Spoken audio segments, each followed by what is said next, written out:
दशम श्रेणी पिला माने हिंदी सौरभ पुस्तक नीड का निर्माण कविताटी को पढ़ा। कविताटी को लिखिं हरिवंश राय बच्चन। मु पढ़ा पूर्व कौन करी ना प्रथमे कवि परिचय देवी। बच्चन जी का जन्म सन 1907 में इलाहाबाद में हुआ था। पिला तुम जानी इलाहाबाद शहर को नुआ नामकरण होती प्रयागराज रूपे। बच्चन का जन्म कौटी होता से इलाहाबाद शहर में प्रयागराज शहर में 1907 मसीह होता। उनकी अंग्रेजी की उच्च शिक्षा इलाहाबाद तथा कैम्ब्रिज विश्वविद्यालय लंदन में इंग्लैंड में हुई थी। तांकर उच्च शिक्षा इलाहाबाद विश्वविद्यालय एवं कैम्ब्रिज लंदन में अवस्थित कैम्ब्रिज विश्वविद्यालय रे होता। वो कुछ दिन अध्यापक हुए, किसी दिन अध्यापक रहिले। आकाशवाणी में काम किया। आकाशवाणी में रेडियो, से रेडियो बहुत चलता। फिर विदेश विभाग में हिंदी सलाहकार रहे। विदेश विभाग माने फॉरेन मिनिस्ट्री रे हिंदी सलाहकार, हिंदी परामर्शदाता रूपे रहिले। बचपन से ही बच्चन जी की रुचि कविता लिखने की थी। पिला दिन रुचि थिला केमिति कविता लिखिए। उनकी कविताओं में जीवन का जीने के लिए किए जाने वाले नाना कार्यों का वर्णन हुआ है। तांको जीवन रे कविता जीवन बंचिया पई कौन कौन दरकार, कौन कौन कार्यकलाप अच्छी, केते संघर्ष अच्छी, केते आमको केते कष्ट रास्ता पार करिया हबो तांको कविता रे देखिया को मिलता है। इन्होंने जीवन को अत्यंत महत्व दिया। ये कौन करते ना, जीवन को बहुत महत्व देते। इस कविता में भी जीवन को हर पल जीने की प्रेरणा दी गई है। यही कविता माध्यम आम मान बंचिया दबी दुर्भाग हो, दुख दर्द हो, जेकोसी परिस्थिति हो, तार मुकाबला को सामना करी आम आग को बढ़िया ये कविता माध्यम आमको प्रेरणा दिखाई। विपत्तियों में निडर होकर लड़ते रहने को उत्साहित किया गया है। विपत्ति माने दुख समय रे जतले दैवी दुर्भाग आसे, केतले ये कौन मरुड़ी आसे, बन्या आसे, लघुचाप आसे, केते सब जो प्राकृतिक विपर्यय आसे, आम केमिति से प्राकृतिक विपर्यय को लड़िकी ता सहित सामना करिके आम आगु को बढ़ी जाए ये कविता माध्यम कवि आमको कौन करछंती ना परामर्श देइछंती। इनकी रचनाएं हैं जिनसे दो चट्टानों के लिए उन्हें साहित्य अकादमी और से पुरस्कृत किया गया। तांकर लेखा जो दो चट्टानों के लिए तांको साहित्य अकादमी तरफ पुरस्कार दिया। सन 1976 में उन्हें पद्म भूषण की उपाधि से सम्मानित किया गया था। 1976 मसीह तांको पद्म भूषण उपाधि से सम्मानित राज्य सरकार केंद्र सरकार तरफ कराइला। ये कवितार कौन लेखा है मुझे बुझे दूसरी। देखा जाता है कि चिड़िया अपने नीड या घोंसले को बार बार बनाती है। जानती हो पक्षी मानकर बसा जो बहुत जल्दी भांगी जाए, से बारंबार तैयारी करती है। ऐसे मनुष्य भी नए नए घरों का निर्माण बराबर करते रहते हैं। मनुष्य भी निज घर भांगे आउे करे, बारंबार भी करे। रहने के लिए भी उनको बताते हैं कि क्योंकि उनमें अपने बच्चों और परिवार दूसरे लोगों के प्रति स्नेह भाव होता है। से कौन है ना, अन्य लोगों प्रति परिवार प्रति आम स्नेह था, किसी दायित्वबोध था। प्राणी की यही जीने की इच्छा अद्यम है। मनुष्य हो बा पशु पक्षी हो, बंचार जो इच्छा समस्तंकर सब भरपूर होता है। आम केमिति बंचू, केमिति घरटी भांगी भी बारंबार ताकू तैयारी करूँ, ये इच्छा समस्त मन में थाए। इसीलिए नीड या घर बार बार टूटने पर भी पक्षी और नर नारी उससे बनाते रहते। बारंबार घर भांगिले भी पक्षी आउ नर नारी वा लोक मैंने कौन करती, पुरुष स्त्री कौन करती, तैयारी कर लगी था। छोटे लोगों का जीवन छोटी चिड़िया का नीड आंधी तूफान से अंधेरे में धूल की आंधी में घिर जाता है। छोटे लोगों, गरीब लोक बा छोट पक्षीटे आंधी तूफान जो घोर माने लघुचाप बात्या विपर्यय सब आसे, कौन हुए ना भांगी जाए। पुणी ताको आम कौन करूँ ना आउ थे तैयारी करथाऊ। अर्थात पृथ्वी पर बार बार विपत्तियां आती है। पृथ्वी पर बारंबार विपत्तियां आसे, दुख दर्द आसे। कौटी भूमिकंप है तो कौटी जो एवं देखुव हिमाचल प्रदेश बारंबार बादल फाटुची, मेघखंड मान फाटिकी लोकों घर भासीगला। आशा लघुचाप बड़ी विपत्ति सब आसूची। केतबेले कौन होची ना धूलीझड़ भी होची, केतबेले वज्रपात भी होची, लोकों घर फर भांगी गछपत्र सब पड़ जाऊँगी। जिते जो चड़क मारुची, यही सब विपत्ति बेले बेले लोक घर भी निआ लग जाऊँगी, अग्नि द्वारा भी बहुत क्षति होची। किंतु बारंबार आम कौन करवा से दुख को भूलिकी आउ थे आमर घरटीए तैयारी करने कवि एटारे आमको आह्वान देते।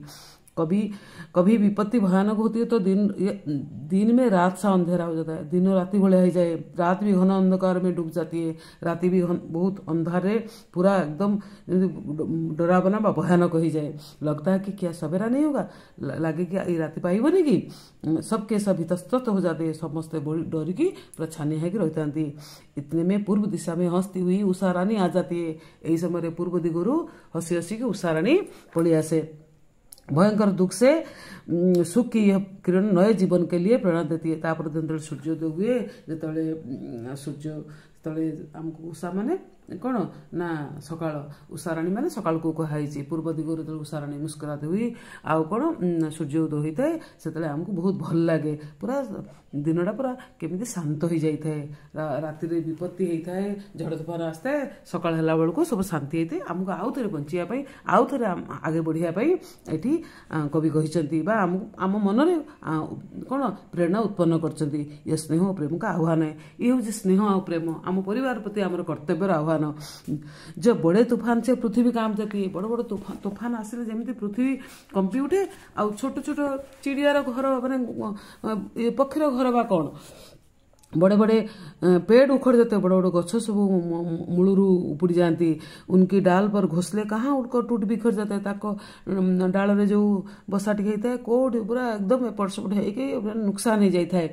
और तो और बड़े बड़े मकान और ईंट पत्थर से बने हुए थे, बड़े मजबूत होते हुए ढह जाते।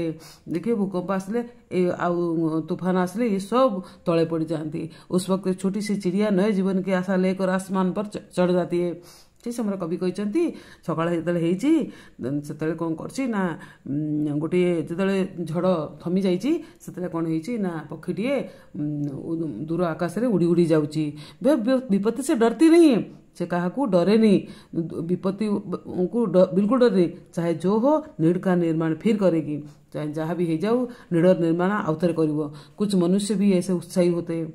कवि कहते जे कि मनुष्य भी किसी मनुष्य अच्छा से भाया निजे निजे उत्साही था, से दुख दुख को भूल जाए कौन करती ना पुणी आगू बढ़िया बढ़ी चलती। आकाश के बड़े बड़े भयानक वह विपद से डरते नहीं है, पक्षी डरे नहीं से भाया मनुष्य भी क्या डरती नहीं, आगू बढ़ती। आकाश के बड़े बड़े भयानक दांत वज्रपात आंधी तूफान घने बादल मान जो बिजुली मारे आंधी माने तूफान आंधी माने बड़ धरण पवन आसे, पूरा धूली बाली सब ऊपर को उठेकी धूमकेतु भली आसे। तूफान माने जो भयंकर पवन आसिक जो गर्जन करे, घने बादल कला कला मेघखंड सब आसी जाती। से उषा मुस्कराती है से कौन करे ये जो भयानक रूप पर सकाळ हेले प्रभात कौन करे हसी उठे। जब बादल गरजते तब चिड़िया चेचाती भी है, जो मेघ गर्जन करे से पक्षी खुशी है कि गीत गाती। तेज हवा के भीतर चिड़िया चुन से तिनका लेकर उठ जाती है। जो बहुत हवा दौता पवन दौता से कौन करे पक्षी मुहर गोटे थंटरे गोटे सुखिला घास नहीं कि ऊपर ऊपर उड़ी जाए, गोटे नुआ बसा निर्माण करिया खुशी रे से उड़ जाऊ थाए। वह 49 पवन को भी परवाह नहीं करती। जितने पवन आसले भी 49 पवन आसले भी से बिल्कुल ताको खातिर करेनी। नाश से दुख तो होता ही है, जब सर्वनाश हो जाए हमको तो दुख हुए, लेकिन उसको निर्माण या सृजन का सुख दबा देता है। कौन हुए ना निर्माण रो सुख कौन करे ताकू से जो उत्साह था उत्साह निर्माण रो सुख जो थाए जो दुख जाइए ताकू दबे दिए, ताकू नीचा दिखाए। प्रलय होता है, प्रलय आसे उसके चारों ओर सन्नाटा सा आता है, चारियाड़े नीरवता खेल जाए, लेकिन फिर से नई सृष्टि के गीत भी बार बार गाए जाते हैं। नुआ सृष्टिर गीत से गायकी आगू को बढ़ी चले, बढ़िबार आगू को बढ़िया ही तो जीवन। प्राणी मरता नहीं, बार बार जीता, प्राणी केबे मरे नहीं, बारंबार से जिए। इस जीने को तो जीवन कहते हैं। बंचिया ना तो हूँ जीवन नीड़ का निर्माण कविताटी को गाई दूची यार व्याख्या करदेवी। नीड़ का निर्माण फिर नेह का आह्वान फिर वह उठी आंधी की नभ में छा गया सहसा अंधेरा, धूली धूसर बादलों ने भूमि को इस भांति घेरा। रात सा दिन हो गया फिर रात आई और काली, लग रहा था अब न होगा इस निशा का फिर सवेरा। रात के उत्पात भय से भीत जन जन भीत कण कण,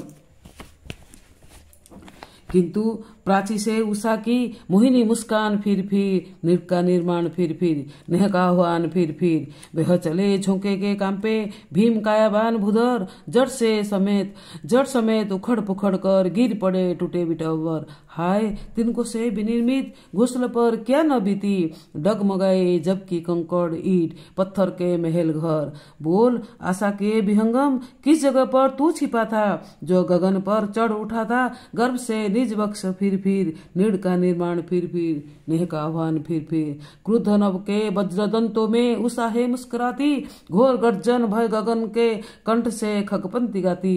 एक चिड़िया चोंच में तिनका लिए जो जा रही थी वह सहज में ही पवन 49 को नीचा दिखाती।